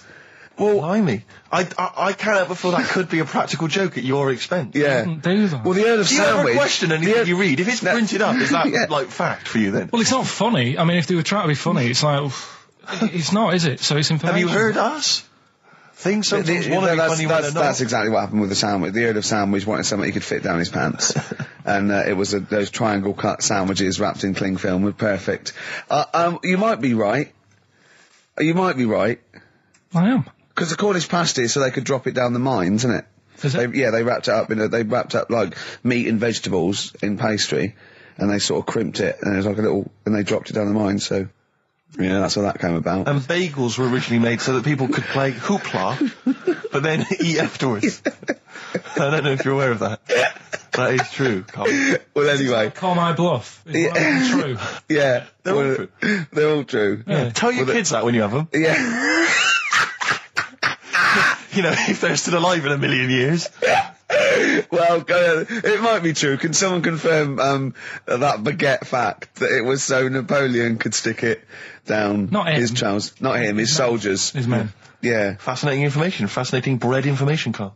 Radiohead. Yeah, now this is my song for the lovers. It's a beautiful track. It's Let Down off OK Computer. It's one of my favourite Radiohead tracks. It's lovely. Right, set the tape going now if you want to tape these songs. Avalanches, Frontier, Psychiatrist. Absolutely. Well, we've had lots of emails. People, obviously, we inflamed and provoked Well, actually, I about have to say, the Cornish pasty. I've got a couple of amendments to that. The crusty bit, is actually as a handle, because obviously the miners had dirty hands, and they'd eat all the stuff in the pasty, and they'd be left with this sort of crust, and they could throw that away. Mm-hmm. Also, someone told us that at one end was an apple, so you have a little sweet as well. Little dessert. So, there you go. You noticed how, like, over the years we've been doing this, way back when we started XFM, no one ever contributes when we ask about the music, when we ask about hip-hop, or their, opinions on that, anything important. No. But start talking about pasties. Yeah. We've had about 5 phone calls. Yeah. And someone phoned up to confirm. They used to work for Upper Crust, and basically Carl got all excited. So it is true. She went, well, I don't know if it's true. I've read the same sign you did, Carl. Interestingly, there's an email here that says, which basically offers a history of the baguette, and talks about after the revolution, the government decreed that all of France must eat the same bread. and it was up to the bakers to bake this bread of equality. And then Napoleon kind of made sure it was a particular. He kind of set in. Obviously, on the bread you can eat anything you find in the garden: frogs, snails, bits of horse, But squid. the interesting thing is, Rick, that there's no mention of sticking it down your trousers whilst going to war. The French have tried to keep that secret for over 100 years, It was only Steve. the upper crust people. Nearly 200 years. That is a top secret. Somehow Euston Station upper crust got hold of a document left behind in an old sea chest, possibly Napoleon's. Could have been Josephine's. Unfortunately, jotted it down. He's kicking himself now. Oh, Secretary, I cannot believe I left a note. If he talked like that. He did. He did that. Yeah, he talked English, but in a very funny French accent. Do you remember, there was one thing that, talking about funny French accents, you remember Allo Allo? Yeah. Remember, it was on about 5 o'clock in the afternoon, but they still meant, because it was a funny Frenchman, it was that English guy who was posing as a French police officer. It's very complicated. He would often walk by, and I remember there was one where he said, I was pissing by the door when I heard a shit.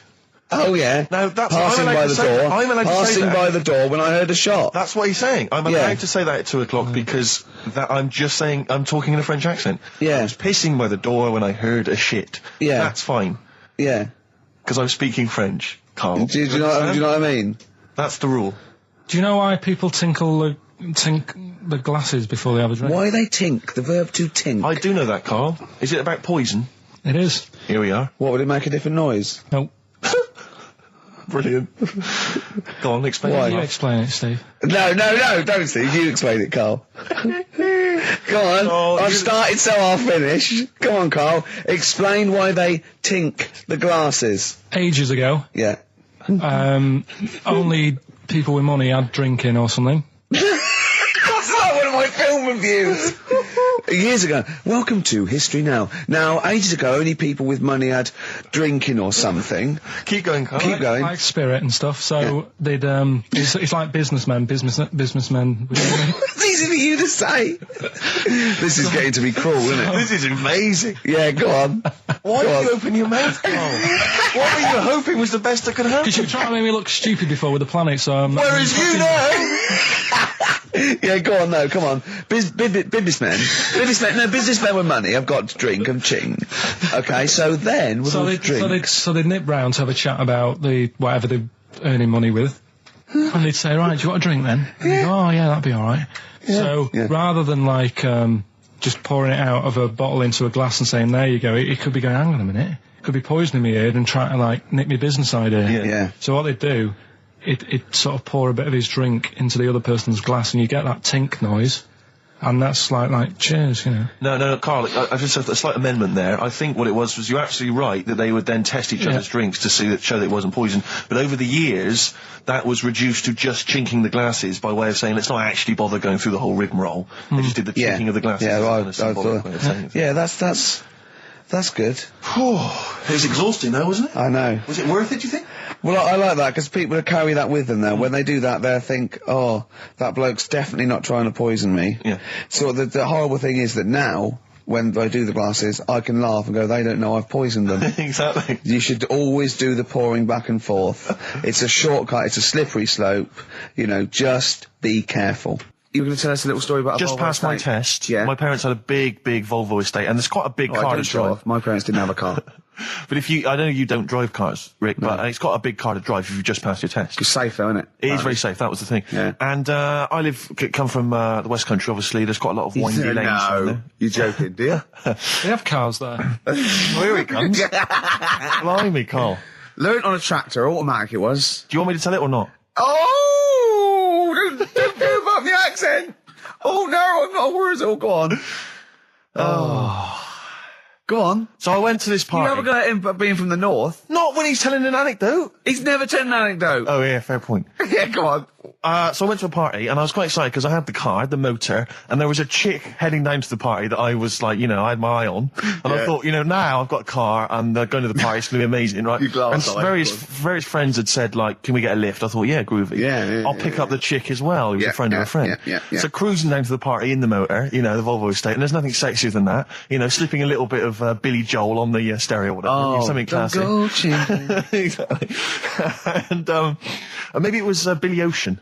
I think maybe it was quite a Billy. Maybe it was thing. Get Out of My Dreams, Get Into My Car. Ideally. Yeah. So I get to the party, and inevitably it was one of those house parties where the chick that I had my eye on, she kind of was chatting to other guys, and she wasn't really paying attention to me, and I was sort of... Trying hard to get, was she again?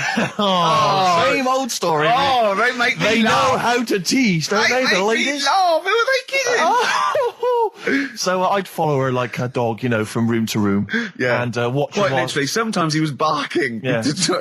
And while, just watch her while she talked to other blokes. And then, obviously because I was driving, I wasn't drinking, so I was not really enjoying myself. And then somebody said, should we go and pick up Vera?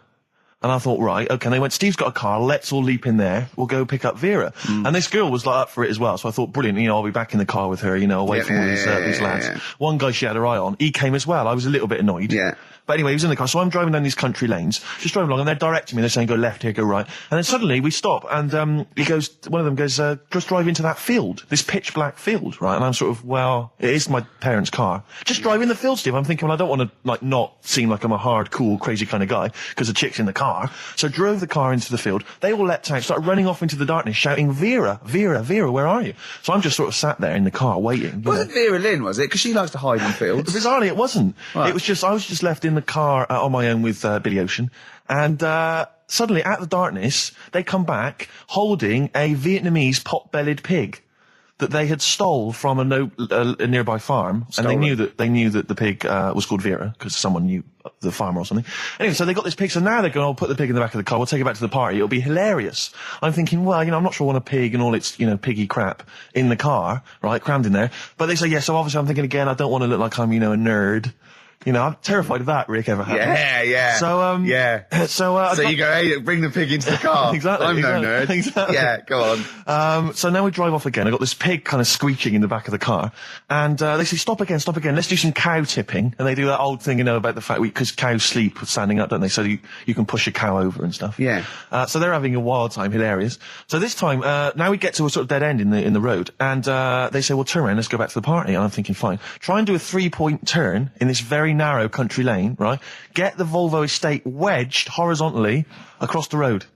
Can't get it out, just can't seem to sort it out. I don't know what, I'm panicking because there's a pig in the car, right? And, local disgruntled farmers, right? People drunk, partying, probably off their head on some kind of weed. Rick. Was it loads of blokes with, pitchforks and flaming torches Exactly. going, burn him.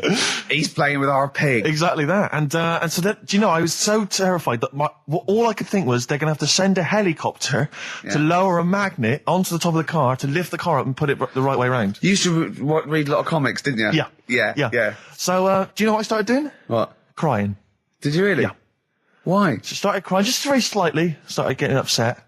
And the other guy that the girl fancied, he had to get into the driving seat and sort it out for me by slowly edging forward and that's backwards. The worst bit of the whole story. Yeah, edging slowly back and forwards. He just sorted it out, just slowly worked the car back round, and then we were off. You were just gently weeping. Just gently weeping in the back. The bloke had just taken the bird that you saw from a distance. Exactly. That was basically your wife in your head by then. Oh, yes. Was it? I can't We were believe it. happily married with a pig for a child.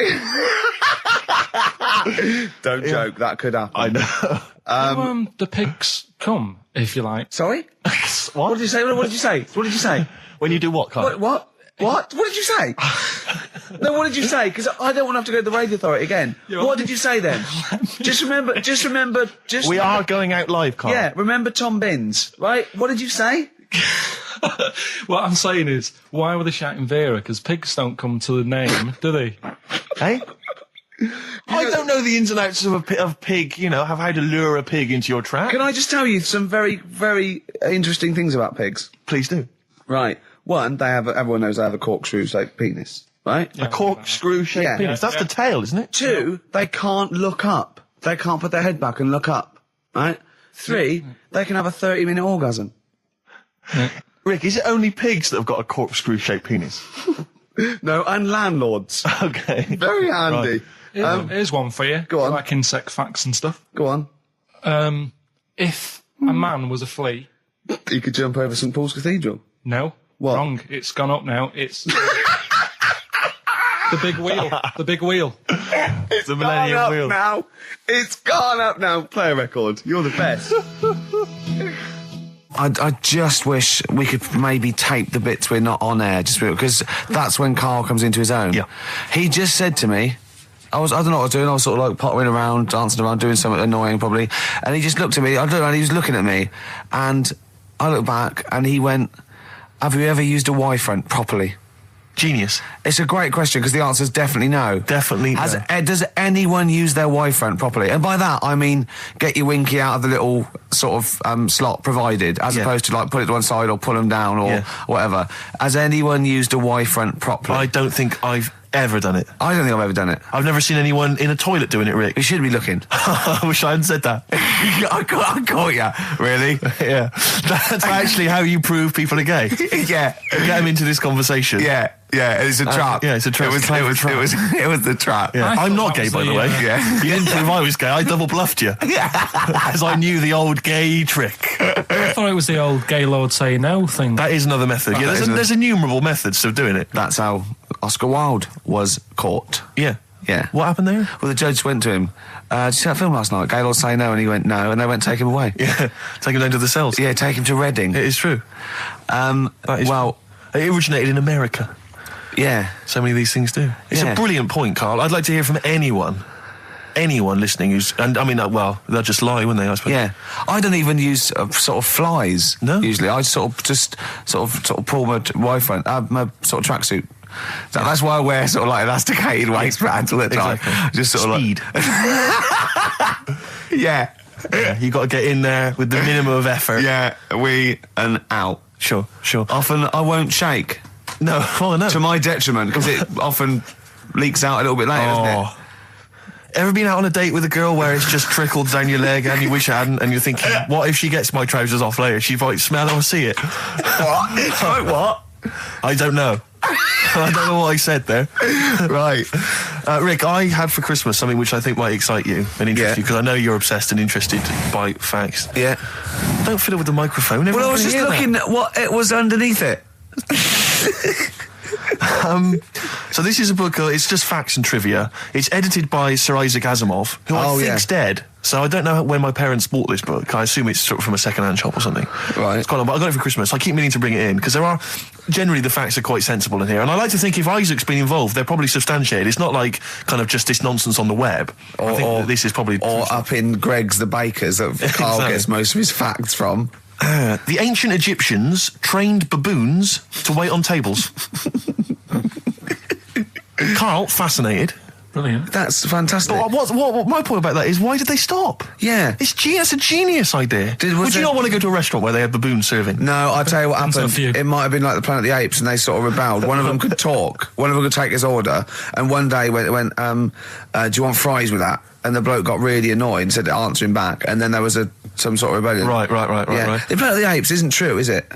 It's not. just a film. It's not a documentary. Right, okay. I wonder, because what I like the idea of having baboons is the fact that I reckon they're, like, I have difficulty, and I'm sure you do, Karl, like working out that sort of 10%, on a bill. Yeah. I reckon baboons would find that particularly hard. I rereckon you could get away with under-tipping them all the time. Yeah, exactly. Just not leaving enough and just legging it.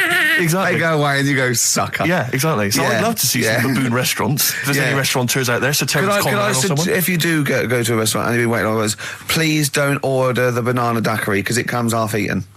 They can't help their little selves. They really can't. They're okay with, like, beef and steak and chips and all that. But there's a little bag. I go, do you... Can you imagine that? The baboons serving at waiting tables. It's genius. Just stop to think about that. It's absolutely incredible. Yeah. It's absolutely dynamite. Yeah. That's a See, good zoos fact. would be a lot more popular if there was like the canteen and you could go in If and they were serve. serving tickets to two, one Exactly. child, okay, go through there. But I Okay. think they should do other things, like in the Flintstones, they used to mix cement in that bird's kind of beak. Pelican, yeah. We should start doing that again. Because that also happened in ancient times. Yeah, exactly. According to the Flintstones. Yeah, before they had proper cement mixers, that's what they did. That was how they did it. Definitely, yeah. Just animal facts. I remembered one in the week. Go on. There was, do you know them two gay American men who have tigers? Okay, the two gay ones, yeah, go on. Two possibly gay guys. Yeah, let's not worry about libel law anymore then. Yeah, if you go on. shave a tiger's head... Whoa. Whoa. Right, okay. You've got to treat that sentence with a lot more reverence than you did.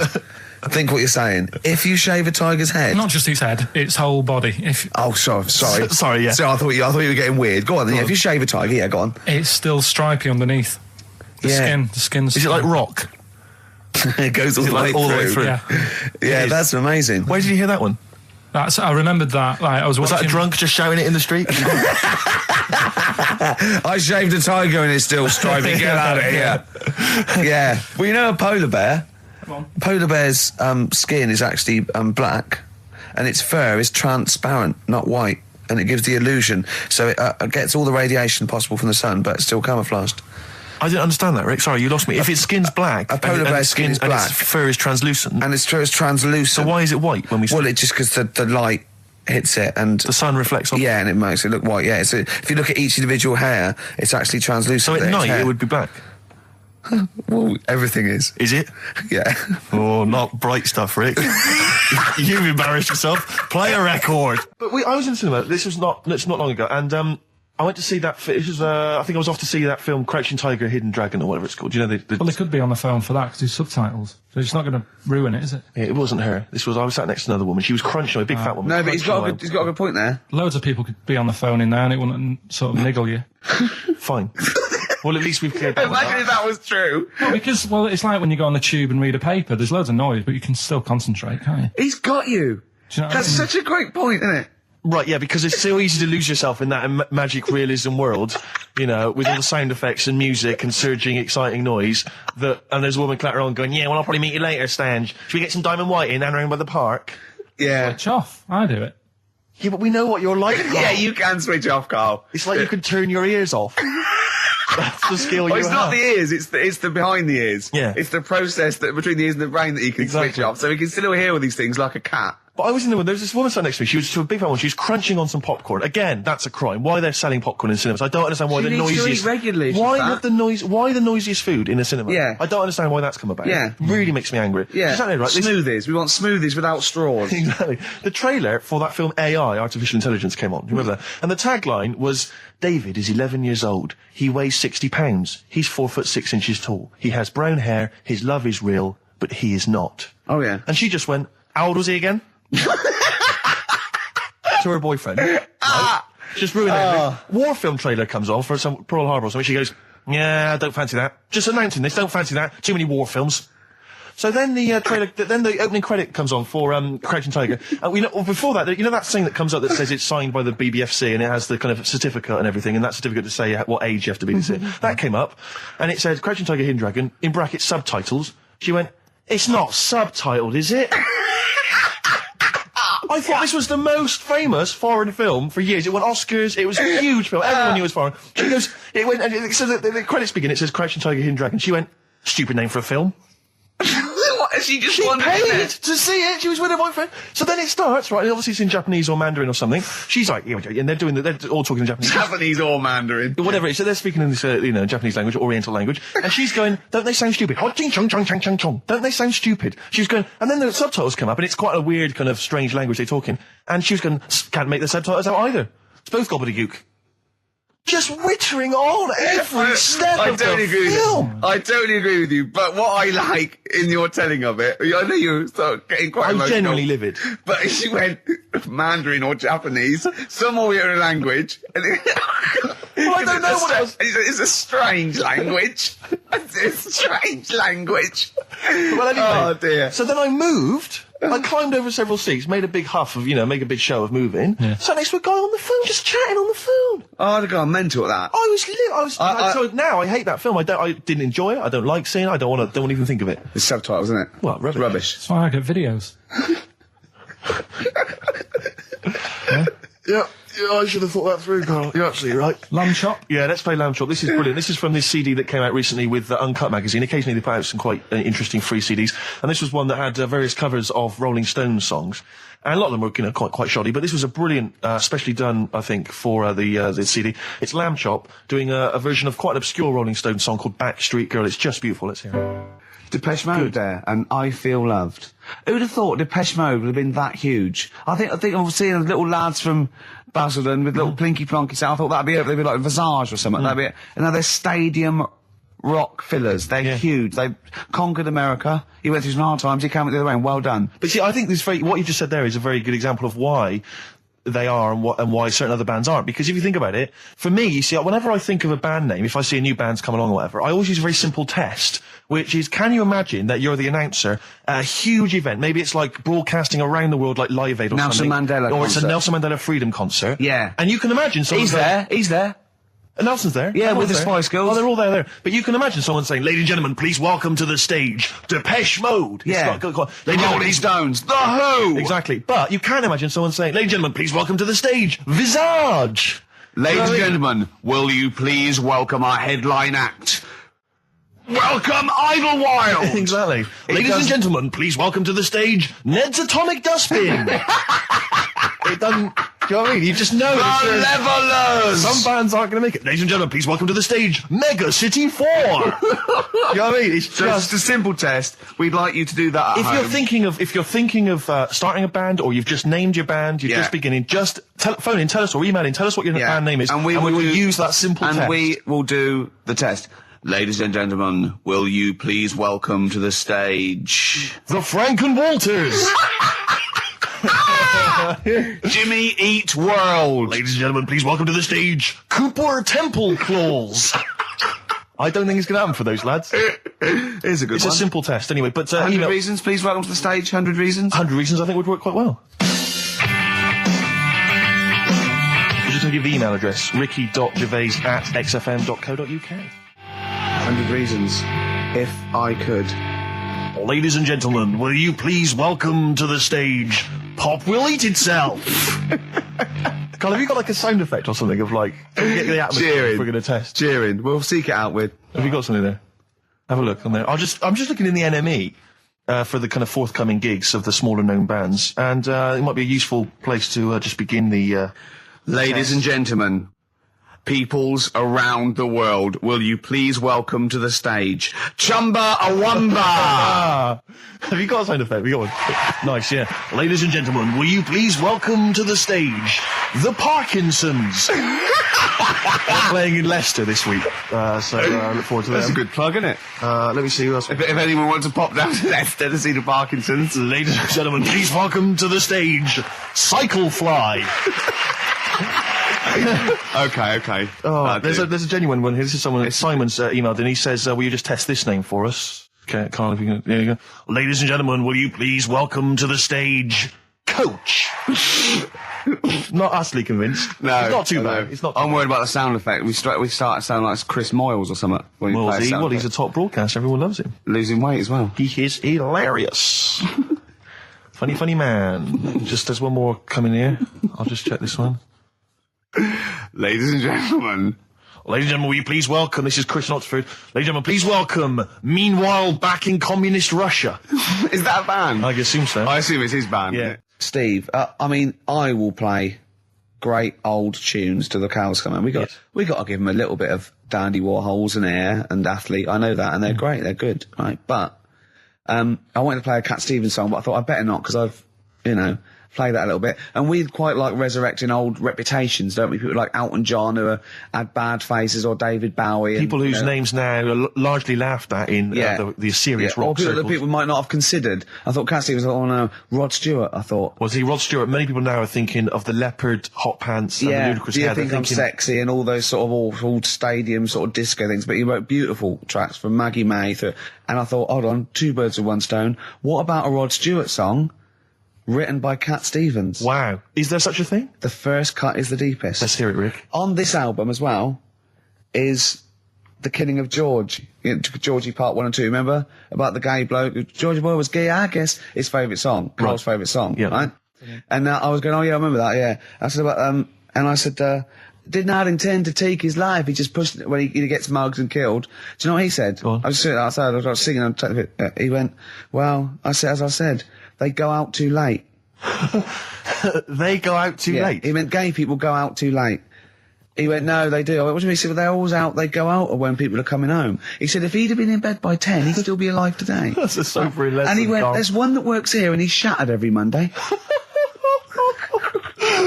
Oh, if you're gay and you're listening, just be in bed earlier. Go Yeah. out when sensible people go out. Yeah. You're right, we're not on the continent, Carl. If you're gay and you're not in bed by 10, go home. Yeah. I don't get it.